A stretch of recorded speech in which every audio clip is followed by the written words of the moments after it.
वृंदावन केवल एक स्थान नहीं था, वह एक अवस्था थी जहां जीवन सरल था और आत्मा जागृत। यमुना शांत बहती थी, पेड़ हवा से बातें करते थे और हर दिशा में कृष्ण की उपस्थिति महसूस होती थी। इसी वृंदावन में राधा रहती थी। साधारण वेश, शांत नेत्र, लेकिन असाधारण चेतना। कृष्ण सभी के थे, ग्वालों के मित्र, माता यशोदा के पुत्र, गोपियों के प्रिय। पर राधा के लिए कृष्ण कोई व्यक्ति नहीं थे, वे जीवन का अर्थ थे। प्रश्न का जन्म। एक दिन राधा यमुना किनारे बैठी थी। मन में एक प्रश्न उठ रहा था, मनुष्य दुखी क्यों है जबकि ईश्वर हर जगह है। उसी समय कृष्ण वहां आए।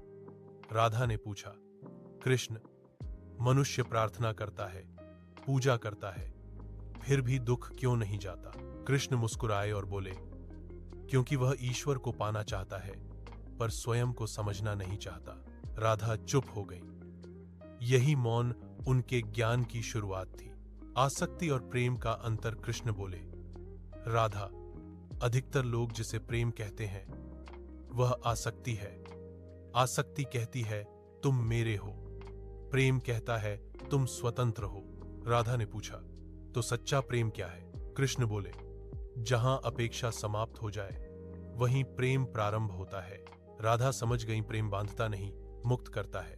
जीवन का सबसे बड़ा भ्रम। एक दिन वृंदावन में किसी ने कहा, कृष्ण हमारे हैं। कृष्ण ने सुना और उत्तर दिया, जो मुझे अपना मानता है वह मुझे खो देगा, और जो स्वयं को मेरा मानता है वह मुझे पा लेता है। राधा ने इस वाक्य को हृदय में उतार लिया। उन्होंने जाना, स्वामित्व अहंकार है, समर्पण ज्ञान है। दुख का कारण। राधा ने फिर पूछा, मनुष्य दुखी क्यों होता है। कृष्ण बोले, क्योंकि वह भविष्य की चिंता करता है और वर्तमान को खो देता है।